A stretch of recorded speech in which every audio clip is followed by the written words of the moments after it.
Okay, today is May 22nd, 2021, Saturday. Tomorrow is Sunday, 23. So, sa umagang ito, sapagkat nandito po ako sa Oval at nag-workout ng about 40 minutes, stretching, walking, because it's a good exercise. So, sa araw na ito ating pag-uusapan, mga kaibigan, pero shoutout muna sa lahat ng nanonood, mga subscribers ko dyan, at na kahit na hindi subscribers, salamat sa inyong lahat. God bless. At sana palagi kayong manood, mag-view, makinig ng mga paalala sa lahat at maring kapulutan ng magandang aral ang aking sinasabi. So sana po wala pong copyright sapagkat ang sasabihin ko po ay tungkol sa Philippines at sa Thailand. Siguro may tatanong ninyo kung alin ang mas magandang tumira sa ating bansa sa Pilipinas o dito sa ibang bansa katulad dito sa Thailand. Sana po walang copyright sapagkat hindi po ako magpapatugtog, walang music. At kung magsasalita man ako ng wikang English ay English as a universal language, di ba? So, walang copyright yan. May accent man o walang accent. At Tagalog. Kahit sino ay makapagsalita at gumamit ng ating music lang, copyright. So, hindi na ako magpapatugtog. So, saan ba talaga ang maganda? Kasi marami ang nagtatanong. So, mag-comment po kayo dyan sa baba. At yung hindi pa nakapag-subscribe, mag-subscribe. Tulong nyo sa akin bilang senior citizen. Hindi ako humingi sa inyo ng pera o ano man. Ang isang subscription o mag-subscribe kayo ay malaking tulong niya yan. It's a big deal for me. Small thing to do but it's a big deal on my part sapagkat makatulong kayo at abutin natin na 1,000 subscribers bago mag-July ay makasama tayo sa YouTuber member. Kasi hindi ka maging member kung hindi po 1K ang subscribers. At hindi pwedeng mag-live stream sa YouTube kapag hindi pa ababot ng 1,000 subscribers at 4,000 watch hours. Yun po ang requirements ng YouTube. So, saan ba talaga kung kayo'y magtatanong? At sa mga karanasan po namin dito sapagkat kami narito na since 2007 at umuwi kami ng 2 bisis lang. So, hindi naman masasabi natin maganda sa ibang bansa. So, depende yan. Una sa lahat, ang pagkakaiba ay culture. There is always cultural differences.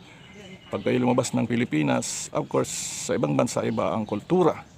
Iba ang pagkain dyan, iba ang relihiyon, iba ang tinatawag na curriculum kung kayo mag-aaral. Ha? So, number one yan na magkakaroon tayo na tinatawag na culture shock, diba? Culture shock, so to speak. So yan po ang unang-una. Kung maganda ang yung trabaho sa ibang bansa, meron kayong magandang employer, magandang income. Of course, maganda sa ibang bansa sapagkat unang-una makakatulong ka sa ating bansa na mag-remit, magpapadala ka ng remittance at alam niyo ang mga remittances ay mahalaga yan. Makakatulong sa revenue or income ng ating bansa. Ang disadvantage sa ibang bansa mga kaibigan ay maggagastos kayo sa visa. Kahit na permanent resident visa, magbabayad kayo at mag-offer kayo every 90 days, pupunta kayo sa immigration upang ipaalam kung saan kayo nakatira. Yun ang purpose. Kung lumipat kayo, mag-iba kayo ng residence certificate at papalitan yung record. Yung pang purpose, every 90 days. Kapag nag-lapse o after 5 days, hindi kayo nakapag-report. Kasi ang requirements dyan, 15 days before the due date and after 5 days of the due date, pwede kayong mag-appear na walang bayad. Subalit pag hindi kayo nakarating doon, after 1 week ay 2,000 baht ang babayaran. So magkano ba ang 2,000 baht sa pesos? So multiply nyo sa 1.6. Sometimes 1.5, nagpa-fluctuate po ang rate ng peso and Thai baht. So makita niyo naman ang sa foreign exchange rate daily, Sa ngayon, 1.53 siguro or sometimes 1.6. So yun po ang ibig sabihin, pag may 100 baht ka, ang equivalent po niyan ay 160 pesos. Depende nga sa rate kan ng dollar kasi aram naman yung currencies, peg and dollars, US dollars. Depende. Nagpa-fluctuate. Minsan mataas, minsan mababa. So yan po. Number one is visa ang disadvantage. So ang advantage sa atin pag nasa Pilipinas, kahit wala kang trabaho, wala ka naman babayaran sa visa. Yon. Ikalawa, iba ang religion dito. Ang religion dito ay Buddhism. Bagamat mayroong freedom of religion, so ang majority rito ay Buddhist. So ang tradition dito ay sinusunod nila. Yan. Ang curriculum dito, kinder, elementary, secondary, hanggang college, hindi po tinuturo ang good manners and right conduct. Kaya alam ko yan. Kasi po ang yung abang lingkod ay nagturo po ako. Nagturo po ako sa kinder ng ilang buwan, sa high school, international school. Sa college nagturo po ako at hanggang ngayon nagtuturo po ako substitute minsan sa pag-assist, pagtulong sa aking asawa. Kasi ang asawa ko siya may work permit. At pag may work permit ang isa sa inyo, kung couple kayo, automatic yung asawa ay non-O, non-immigrant visa. Pag non-immigrant or non-O, sa southern part of Thailand, sa Nakhon Si Thammarat, yan, southern part, nakapagturo po ako doon, ang non-O pwede magka-work permit. Pero dito sa northern part ng Thailand, dito sa Chiang Mai, kailangan non-B. Non-B pwede pong kumuha ng work permit. So yun po ang patakaran ng Ministry of Education. At pag ikaw ay 5 years na nagtuturo, kailangan mayroon ka ng teacher's license ng Thailand. Kami po na mag-asawa nang pumunta rito, pares na kami may teacher's license mula sa Philippines, PRC. PRC yan. High school, kami nagturo dyan sa DepEd ng more than 12 years. Ang asawa ko ay 13 years at sa mga colleges nagturo siya dyan. Pagdating dito, kailangan mayroon ka ring teacher's license. After 5 years, kung wala pa, yun ay malaking problema. So, hindi ka na tatanggapin sa ibang school. Kung ikaw naman ay tourist, kailangan every year ay lalabas ka. Yun ang patakaran nila noon. Pero nung magkaroon ng pandemic, yung mga na-stranded po ritong mga tourist, expatriates, with different nationalities, hindi lang Pilipino, ay binigyan ng amnesty. Kaya hindi na sila pinalabas. Magbabayad lang sila ng ayon sa patakaran ng immigration. So nakaka-extend sila ng visa. Pero ngayon ang mga borders, wala ngayon kasi closed ang mga borders sa Laos, sa Vientiane, sa Cambodia. Dati noon daily pwedeng mag-extend, pero ngayon ay sinara, kaya yan ang ginagawa ng immigration, ay bigyan sila ng amnesty. So thank God that mayroon kaming visa na yearly. Pero nagbabayad po kami pag nag-renew ng visa. Ayan, yun po ang kahit na permanent resident visa po rito, mga kaibigan, ay magre-report kayo para sa 90 days. Ayan, maraming visa dito magaganda katulad ng naturalization, naturalized visa. Pag naturalized citizen ka na, para makapasa ka bilang pag gusto mong ma-naturalize, kailangan you can speak, write, and read Thai fluently. Kasi interview ka, kailangan yung accent ng Thai ay makuha mo. Hindi lang magsalita, pati yung accent with fluidity ka nga. Fluent, eloquent speaker sa Thai and English ay ipapasa ka. Pero may bayad, magbabayad ka pa rin. So ang advantages sa ating bansa naman ay walang visa, di po ba? Pag wala kang trabaho dyan, pwede kang humingi ng tulong sa ating pamahalaan. Dito hindi pwede. Ang priority po rito ay ang local din nilang mga tao, mga native, mga Thai. Kung may problema ka rito, ano man problema, civil or criminal, wala kang makukuha magandang abogado rito. Dahil hindi dito uso ang mga ganyang mga kaso. Hindi ka katulad sa atin, parang baliwala na lang ang kaso, marami kang abogado na makukuha sa PAO, libre. Dito wala. Bihira ang abogado ritong makukuha. Mayroong abogado rito pero hindi kasing husay dyan sa atin. At kung mayroon mang problema, hindi ka agad matutulungan ng Philippine Embassy sapagkat ang Philippine Embassy ay tumutulong sa renewal lang ng passport at mga dokumento, authentication. O, ganun lang, magbabayad ka doon. Mahal ang renewal dito ng passport. Hindi katulad dyan sa atin. And it will take more than 2 months bago ma-release. At malayo pa. Katulad sa amin, Chiang Mai dito, pupunta ka pa ng Bangkok. So malayo po yan. 12 hours ang biyahe sa bus. At ngayon wala pong available na bus dahil sa pandemic. At isa pang advantage sa ating bansa ay taga dyan tayo eh. Wala maghuhuli sa iyo na i-deport ka dahil you are Filipino citizen since birth. So yan pang advantage sa atin. Dito ano man ang mangyari sa iyo, puro gastos. May mga anak dito, kailangan magre-report ka for record purposes, magbabayad ka sa Philippine Embassy kung may nanganak. Pag namatay, ganon din, magbabayad ka. At mahirap dito kung ipapauwi ka pa. Hindi ko alam kung paano ang disposal kapag ang tao ay kinuha ng lure dito sa ibang bansa. Katulad din sa Saudi Arabia, ng problema po ang pag-dispose ng remains kapag umalis na sa mundong ito. So yun po ang isa sa mga disadvantage. Ang advantage naman dito, pag may trabaho ka, walang masyadong deduction. Hindi katulad sa atin, kung nansweldo mo katulad sa DepEd, nagtrabaho kami. Teacher 3 po ang abang lingkod. Nakalaag sa gross income ko ay 15,000 pesos halimbawa. Noon yun 2000 hanggang 2007 kami doon. Kasi umalis kami doon na September 9, 2007, yung pang date. Noon, nung 15,000 ang gross income ko, nakalagay yun sa payslip. Pero actually, ang cash na natatanggap ko ay 7,000 lang dahil sa mga withholding tax, mga deduction sa GSIS, pag-ibig. Kung may utang pa, lalo na sa Manila teachers, may utang noon. Believe it or not, umabot ang sweldo ko na take home ng 300 pesos lang. Ayan, mabubuhay ka ba dyan 300 pesos? Tapos nag-iinggitan pa. So, isa sa mga nag-uudyok sa mga nag-abroad, on our part, may opinion lang, sa aking opinion, ay change of environment.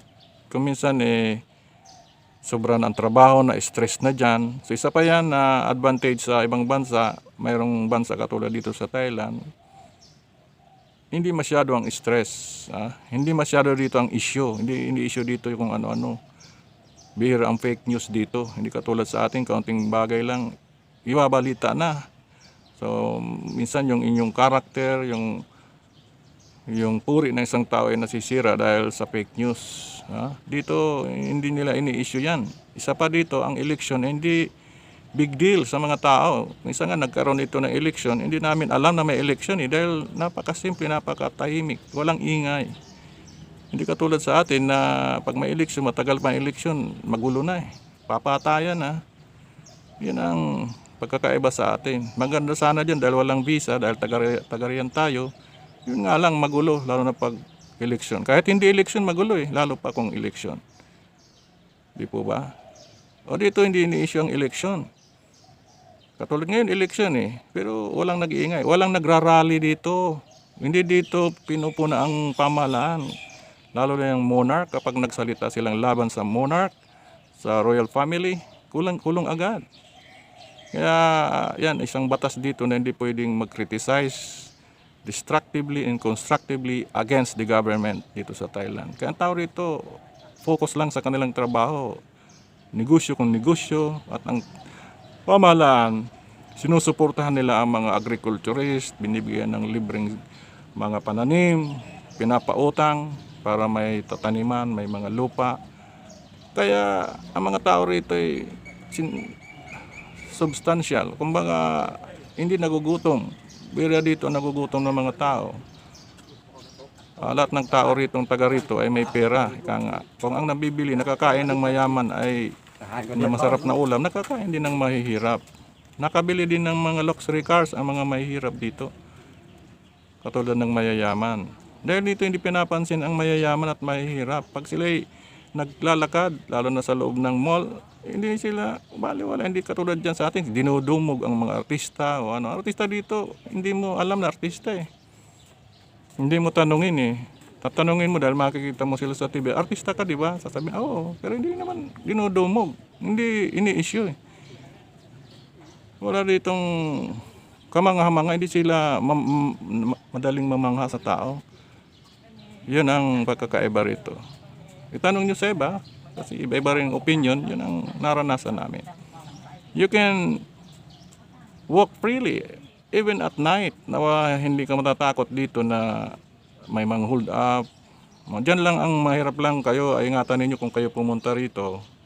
May lugar dito mga masasamang loob, masasamang tao, kaya iwas na lang sa katulad sa Phuket.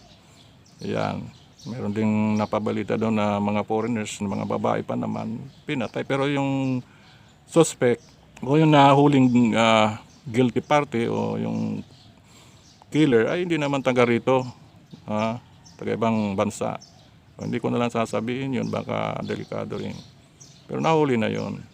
At mga mandurukot naman na maraming notorious na mandurukot sa Pratunam. So iwasan ninyong pumunta sa Pratunam, sa Sidlum. Maraming building kasi dyan tataas at maraming tao dyan siksikan. Bakit ko nasabi na nandyan ang mga mandurukot?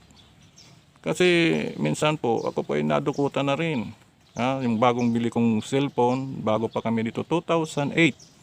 Matagal na yun eh. Mahal pa noon ang mga cellphone.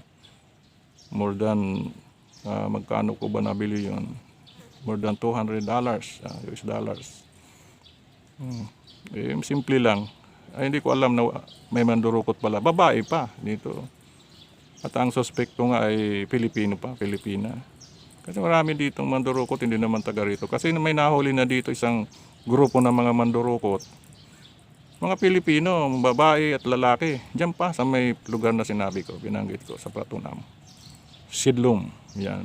Tandaan nyo ang lugar na yan. Huwag kayo diyang didikit-dikit sa mga tao na mamimili kayo. Dahil yung mga taga rito, mga estudyante namin, nagkwento na ilang beses na sila nadukutan dyan, namimili sila. Yun. Kung magtatanong kayo kung ano ang mga ugali dito ng mga kababayan natin, ay okay naman sila. May mga mabait, mayroon namang hindi, mayroong ayaw na nilang maging Pilipino. Mayroon akong teacher namin noon sa international school na ayaw niyang banggitin ang Pilipinas. Parang isinumpa niya na, ayaw niya daw maging Pilipino ra. Pero napansin ko pag November,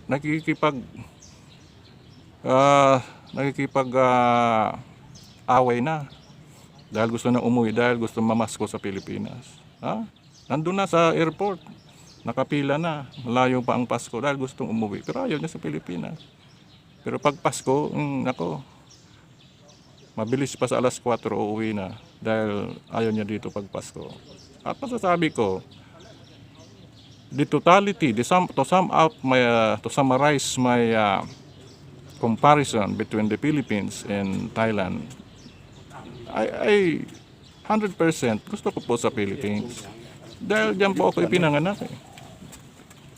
Diyan po ako lumaki at cultured po tayo sa Pilipinas. And I'm a nationalist. And I'm proud to be a Filipino. Kung bibigyan kami ng opportunity ng Panginoong Diyos na dito magkaroon ng property, magkaroon ng house and lot, of course maganda rin dito. But I will make this as my second home. My first home is the Philippines. Second home lang ito. Hindi ko po ipapatalo ang Pilipinas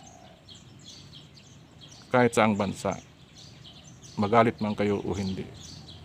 Gusto ko po sa Philippines. Mahirap man dyan ang buhay o maganda dahil ako po ay Pilipino. Nakarating na rin ako sa ibang bansa, sa Saudi Arabia, lalo na sa US. Nakarating din ako sa California, sa Texas, sa Dallas, San Antonio, sa Houston. Meron din kami na mga kilala doon na nagpatuloy sa amin. At naranasan ko rin doon ang kalungkutan. Malungkot po sa US. Kaya akala natin napakaganda roon. Wala din ako masabi sa kanila, yung mga tumulong sa amin doon nung mag-stay kami. Salamat po sa inyong lahat. At kami, at least nakita namin ang surroundings, kung ano ang US, kung ano ang mayayaman doon, mayayaman sa Saudi Arabia. Maraming mayaman. Sa ibang bansa, marami ding mayabang. Ha? Maraming mayabang din dito sa Thailand. Maraming mayabang din sa Pilipinas. Kaya nga, yung mayabang sa Pilipinas, huwag lang pumunta rito. Bakit po? Ay marami na rito eh. Huwag na kayong magdagdag pa. Kung may mayabang dyan, mayroon din dito. Kaya lang, iwasan yung mga taong ganoon. Kaya kami tumigal din dito, awa ng Diyos. Ang Diyos po ang tumutulong sa amin at gumagamit ng mga instrumento, mga tao para kami matulungan. So, salamat po sa lahat ng mga tumulong sa amin at tutulong pa. Salamat sa Diyos. Thank you Lord God for everything. So wala po kaming maipagmalaki ang aking pamilya, ang aking mga mahal sa buhay, sapagkat kami ordinaryong tao lang. At kami sumusunod sa batas ng tao at lalo na sa batas ng Diyos. Wala po kaming maipagmalaki. Wala po kaming maipagyabang. Kami ordinaryo lang, gusto namin lang mag-survive. So survival lang po ang aming hinihiling dito. Kung kami bigyan ng magandang hanap buhay, magandang kinabukasan kahit na sa aming edad, ay kung saan kami kailangan na mag-serve sa tao, lalo sa Panginoon, for the sake of Christ, will do it. And at the end of the day, of course, it's night because already end of the day.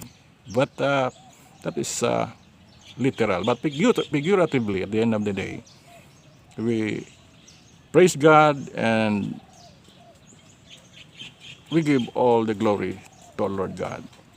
Kung kami may nabubuhay at malakas, you are healthy, physically, mentally, and spiritually because it is the blessings from God. We owe it to God and to our fellow men and to our government, our own motherland. And I thank our government. Wala akong masabing, I cannot criticize our government destructively, neither constructively, but I want to thank positively. And may the blessings of God be granted to our native land, our motherland of the Philippines, the pearl of the Orient Seas. Yan po. So thank you Lord, thank you ladies and gentlemen for your support, for listening. Ay, hindi naman ako marunong mag-YouTube, marunong mag-vlog. So parang it's just fun. Gusto rin matuto. So yan. So yun lang po. At ang isa pa pala, bago ko makalimutan, ang religion dito at tinuturo lang sa school ay Buddhism, hindi Christianism. Kaya pag nagtuturo ka dito ng Christianism ay hindi mo alam, pag nalaman ng may-ari yan ay nangyari po yan sa akin nung ako magturo sa isang college sa Southern District, Southern area of Thailand. Na nung gumawa ako ng textbook ay unang page, first page, linagay ko ng 2 Timothy 2:15. Nakalagay doon, study to show thyself approved unto God, a workman that needeth not to be ashamed, rightly dividing the word of truth. So, nabasa yon. Kaya ako linagay yon dahil ako po ay graduate sa United Institute. At lahat, mind you, lahat ng nag-graduate sa United Institute, Daraga Albay, ay hindi pwedeng hindi nila yan ma-memorize. Dahil yan ay nakasulat doon sa pag-akyat mo doon sa old building na nasa talagang front yan, nasa bunganga yan. Araw-araw kang akyat doon, mamemorya mo talaga ang 2 Timothy 2:15. So yun, bilang a token of gratitude to my alma mater, high school, United Institute, na isulat ko yun. So hindi ko alam na yun pala ay offensive sa mga teachers doon na may masamang puso.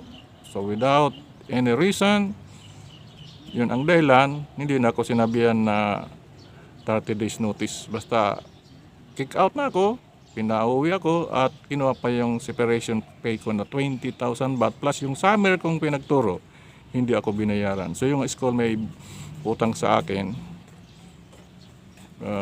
presumably mga yung dapat na collectibles ko sa kanila ay more or less nasa dapat 35,000 baht or more, 40,000 baht.